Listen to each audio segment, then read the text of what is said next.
All right, good afternoon, guys.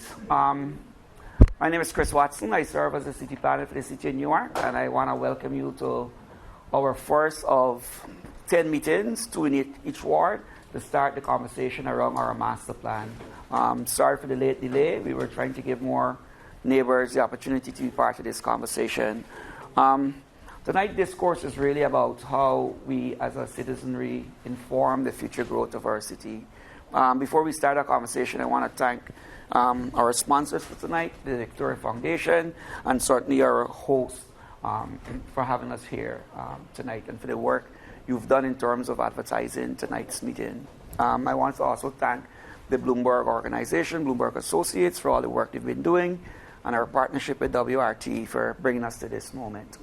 And you more as community members for being here. So tonight we're here to talk about Newark360 and how we shape our city together. In doing so, we really have an aggressive timeline that we'll be following to present this master plan to the state. So master planning in New Jersey, it takes on some form of a legal dictum, where every 10 years, municipalities of 10,000 or more must present to the state somewhat of a land use plan. How will your city grow in the next 10 years, and how you're going to accommodate that growth and where. So tonight is about that conversation. And in doing so, if you look at the time frame on the board, we are really in a moment where these community workshops is really and truly where we want to hear from our citizenry about that growth and what's the future direction in Newark for the next 10 years. We will be presenting this plan to the state at the end of September, and by no need the conversation would end during this period. We're hoping to come back to each one of the communities we have these touch points with to bring back somewhat of a draft so we can validate with you before we give that to the state. Because we really want to ensure that what we present is a real reflection of our community voices. So here we are in Newark, and we need to ask ourselves whose history it is. Newark, New Jersey, fun fact, is the third oldest city in the nation and the largest in New Jersey. And we really and truly are one of the American cities that have went through the entire arc of this country's history, starting with, first and foremost, our indigenous sovereignty, and then how we really begin to emerge as a planned city through the Industrial Revolution, the Great Migration from the south of the African-American population to this city. The tension that brought, the 67 rebellion comes to mind, and how really and truly we are resurging as a city and really and truly moving beyond that definition of Renaissance to reflection where we can really see that as we grow, we are growing with our voices together. So Newark is growing. As per the last census, we've increased our population by 13%, but we're growing in different ways. We see that our population is growing less as a white, black population, but more of a foreign-born population and a population that is not a native English population. Also within that population is, where are we housing this population? And we see an increase in density in the city, especially in our downtown. And that we can think of, why is downtown growing? We see that all of the old uses from buildings are now being converted into residential. So a lot of adaptive reuse projects. We can think of the Haynes building, for example, which once housed a department store, now houses multiple uses, stores and apartments, right? Or the Walker House that once housed a telephone company, now is 100% residential. So we're seeing that increase in density in our downtown because of these factors. And as we think about this, we have to think about it through the lens of climate change and how, in a sense, we fortify our city for the future, knowing that, one of the things we sometimes seldomly think about is the topography of Newark. I like to say when it rains in Vailsburg, it floods in the Ironbound. How do we, in a sense, build the type of infrastructure to prevent the East Ward from becoming the next Venice? Venice, fun fact, wasn't built on the water, it sank. So, before we allow for the next Venice in the East Ward, how do we think about preventing that? So how do we, in a sense, wrap ourselves around a future where we are a resilient city? So what is Newark360 as a master plan? It takes on these little three parallels, where it's this community-driven process, where we really and truly ask ourselves, what is Newark 10 years from today? And how do I see myself in that picture? How old are you, young man? 28. So Darren here is 28. When he's 38, what Newark does he want to live in? Do you want to be on a bike lane? Where does he plug in his electric car? Where does he move his family into? Where do they use their spark? So it's really and truly about the 10-year arc. How is Newark going to be in the next 10 years? And how we get there is by we're going to set goals and actions to get there. And that's part and parcel of what this master plan is about. It's about setting those goals and actions to get to that. So it's community-driven that creates this kind of blueprint for Newark's future. And we're not just going to do this in a vacuum. We're going to do this with your voice. But what it eventually leads to, it's a land use document. I like to say a land use document is like giving the fuel to your Ferrari so you can get to your destination. So at the end of the day, when we've designed our Ferrari, we're going to have to get the fuel. And the land use is that fuel to get us to that destination. And we're not doing any of this out of any planning context, Again, every 10 years as a municipality, we're somewhat mandated to do this kind of conversation, have this type of conversation. So building on the previous master plan from 2012, our city, our future, there are things we've learned over those 10 years. Certainly what we've learned from Superstorm Sandy, Ida, what we learned from the pandemic that we are now emerging from, how we see as a country we rally around Black Lives Matter and the killing of George Floyd, and how, in a sense, we're still grappling with income inequality and housing and rising housing costs and inaffordability in our city. And then also, bringing it down to a more neighborhood level, thinking about our neighborhood CDCs and the type of planning they've been doing. For example, I missed the slide.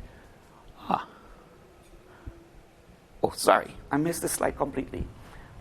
Giving homage to the administration and some of the policies articulated by Mayor Baraka, in his first administration, he did bring out this Newark Forward policy agenda. And it talks about how we can be a more collaborative city and a safe city, and a city that is truly empowered, and how we ensure that we're educated and as we grow, we're equitable. And again, going back to this slide, looking more at some of the planning that has been done at the very neighborhood level. So how are we thinking about Lincoln Park and that neighborhood? Or how are we thinking about Fairmont around Westside High School? What become of those parcels? How does the city grow to accommodate neighbors in those precincts? And then we want to ensure that we build on what we know as a citizenry we are, and that being that we are a city that is very prosperous in a sense. We are a city that is really and truly about neighborhoods. It's about the families that live in those neighborhoods and how we strengthen those neighborhoods and how we build on the rich culture that we have as a city. And apart from these type of touch points with our neighbors, we do have a website, Newark360.org, and I encourage people to go on our website, register your email so you can get updates, take our surveys if you haven't done. But we've been getting some incredible feedback when it comes to, when we ask, how would you see your city in the future in terms of historic preservation or parks and open spaces and environment and sustainability. And Newarkers have some incredible things to say about how strong we are as a city and how much they desire us to grow in the way we are growing today. So, as planners, a part and parcel of the tools we have, are these planning elements. And these 8 planning elements are really and truly the lens in which we'll be engaging the community with, and how we'll be interpreting what you're saying. Along the lines of utilities and public infrastructure and transportation and urban design and housing. These are the tools we have in our toolbox to interpret the type of direction you're asking us to move in as a city. So, again, what's the purpose of the plan? I think I went through this before, but it really and truly is to give us a guidepost of Newark's physical growth. And it's a whole city plan based on this community input. And really and truly what the plan does is support our land use for the future. But there are limitations to it also. And I think as part of tonight's discussion, we'll be diving deeper into what this plan can and cannot do. But it definitely can set a blueprint for how we would like to move forward as a city in the next decade. So tonight we'll be having some activities at each of the tables, and we'll ask you to rotate at these tables, and we'll be talking about where we live, and where we live in terms of the housing typology that we see in our neighborhoods that are emerging. As we think as we welcome new Newarkers, where should we welcome them? What should our density look like? Should we continue on a single-family building narrative, a multi-family building narrative, or would you like to see skyscrapers in your neighborhood? So where you live plays an important part of this discussion. We'll be also talking about where we shop and play. Where are those important commercial corridors in our city? Where are our coffee shops? Where are the places we take our dry cleaners to? What does small business development look like in our neighborhood, or what it should look like? And then we'll talk about where we gather. How do we build on our park and public space infrastructure, where it's resplendent and where it's not, and where we need more of it. So that's the type of conversation we really want you to really percolate to the top as to how can parks serve you better? How can public spaces serve you better? And then we'll talk about where you go. How will you get into these places? And what is your modality of transportation to get there? Is public transportation working for you?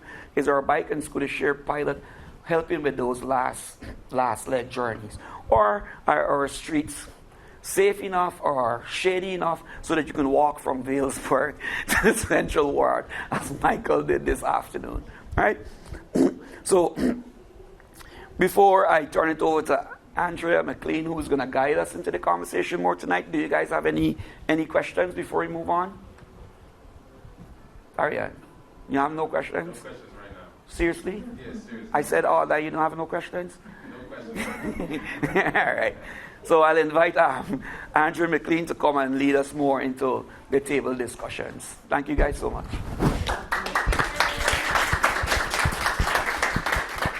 Do I need this? Yeah. Oh, right.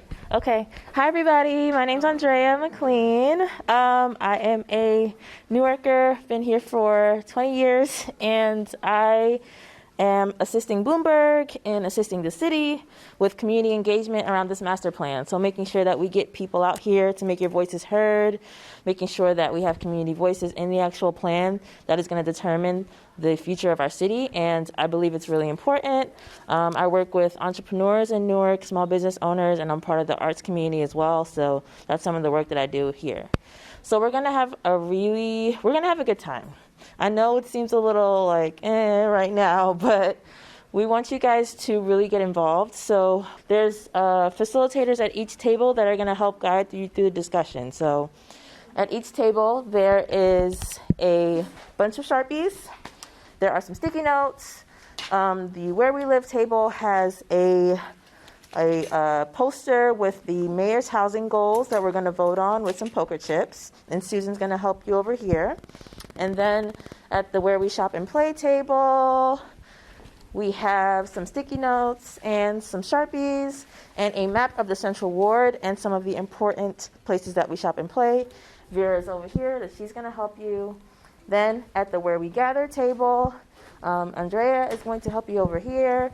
Sticky notes, a map, and some Sharpies. And then at the Where We Go table, we've got a host of beautiful volunteers who are going to help you all with the map on this table. So you guys can come on out.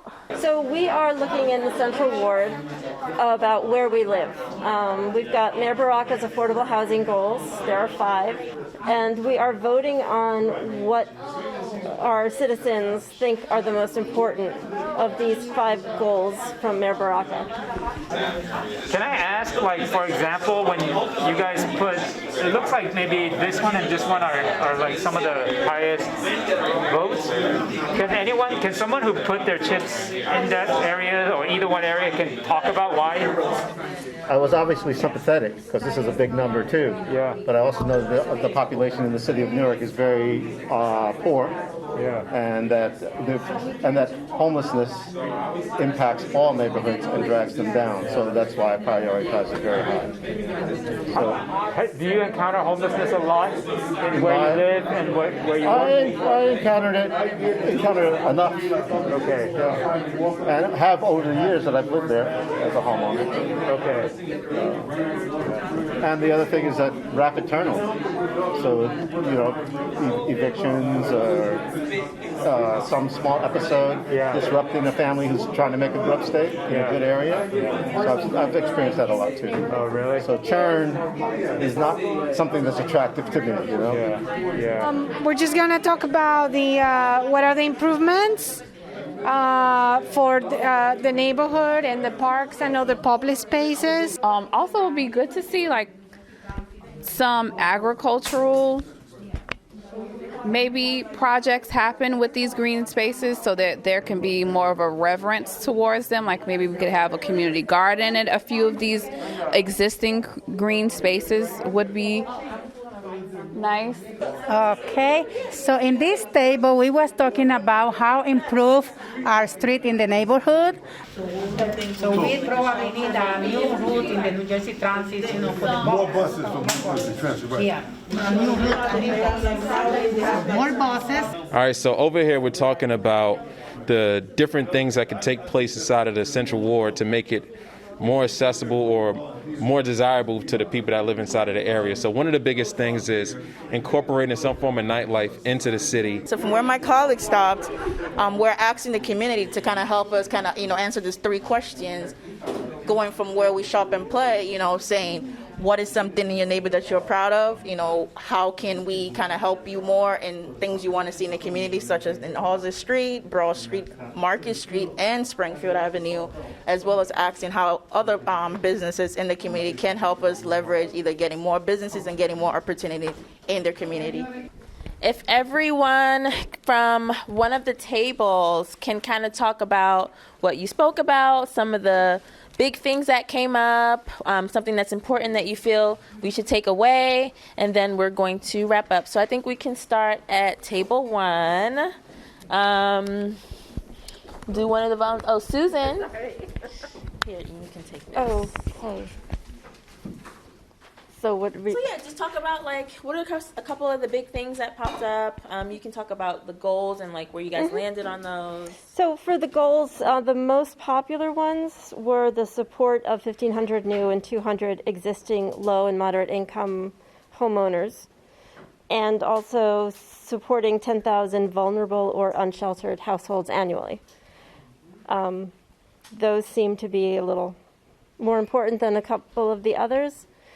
And some of the big issues in housing are the access to capital for homeowners for repairs, not encouraging homeownership, lack of amenities in some neighborhoods, maintaining standards of cleanliness, and vacant and abandoned homes being converted in a predatory way. The opportunities for increased housing, there's a lot of vacant land. There should be more shopping within a neighborhood. So when you build, you get the retail. It's all relatable. So, thank you. Thank you. Passing it over. Hello, good evening. We were here where we gather, and these are the important spaces where we gather as a community. And we talk about ways to improve these spaces. Some of these spaces, they were saying to increase more education in the community, to have more community gardens, more green spaces as well. Somebody else also suggested to maybe have little spaces where the community come together and have a garden or something like that in paths that are raised up so the seniors or others don't have to be bending over. Also, which was called Raised Beds, and also they talk about having some green spaces to do maybe a community garden, like a little bit of agriculture, And that comes also as the community engagement and community education in agriculture and others, in which can improve. They talk about that the south and the westward should have more green spaces.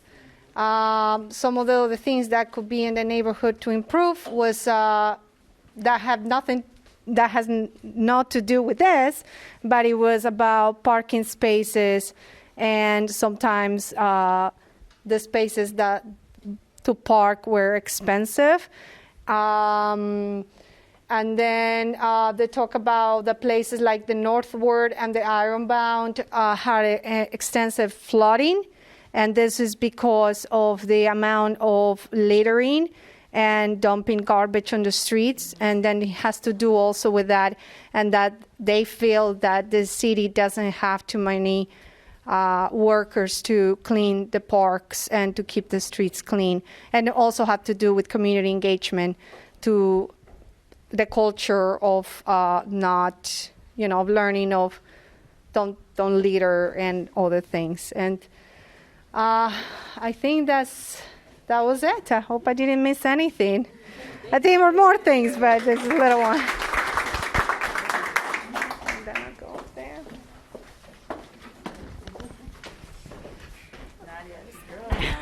Okay. The table that we was working in the topic is about the transportation, how improve better neighborhood. And one of the stuff that we was discussed is more street light, because some of the street is darker, and also handicap access in the bus stop, repair sidewalk, nip bond in some of the trees, because some people come in the car like speeding, and yes, also more police activity in some areas, bus stop affordable next to the senior building, because we need the seniors, they go to the appointment, they go to different places, and need really transportation around the area. Also, we was talking about the place for parking the bike and the scooters, the charging station, and also price on the scooters. And also we're talking about the scooters station. We really need that because it's a lot of scooters in the area, and everybody left over there, and it can be dangerous. If somebody walking and they can see the scooter over there in the nighttime, so it's get to the city.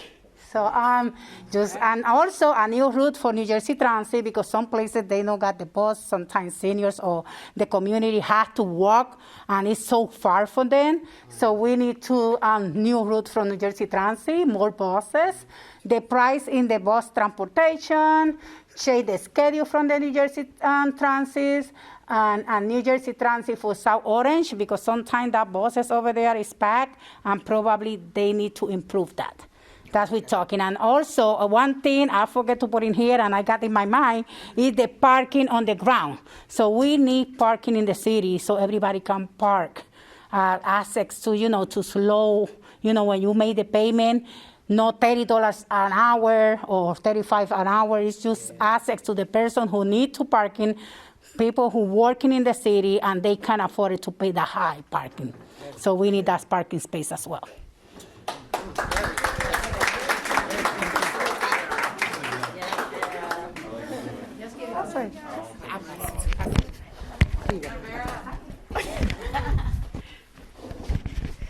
They just put me on the spot, guys.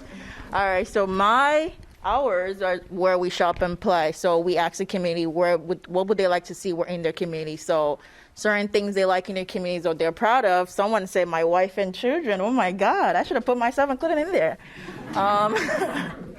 So they said they like the nice flowers, black-owned businesses. So people are seeing more black-owned businesses. The NJ Pact. Things people want to see in nightlife will be, more drive-through businesses, more waterfront work-through, like on the Route 21. Sorry. Like again, more nightlife, more vegan places. Some people are vegan. Not everyone eats the same anymore nowadays. So again, more of those things that to kind of differentiate. Again, more parkings. some streets needs to be fixed, as some people said, more cleanup. I said more trash bins. People want to see more murals to kind of, make the city more beautiful when we walk around. Someone asked for an aquarium. Again, more parking again. So again, we're trying to get more attraction into Newark. We need more people to come into Newark. With more parkings, people are willing to come into Newark, because when you go outside of Newark, some places you always see free parkings. You can park your car. People don't mind, when you park far, you feel safe. You don't want to walk too far. Someone said they need more free events for youth, such as, I don't know, more things for youth to do in the neighborhood to kind of keep them, safe. So, yeah, thank you. Oh, so great. So Chris, yep.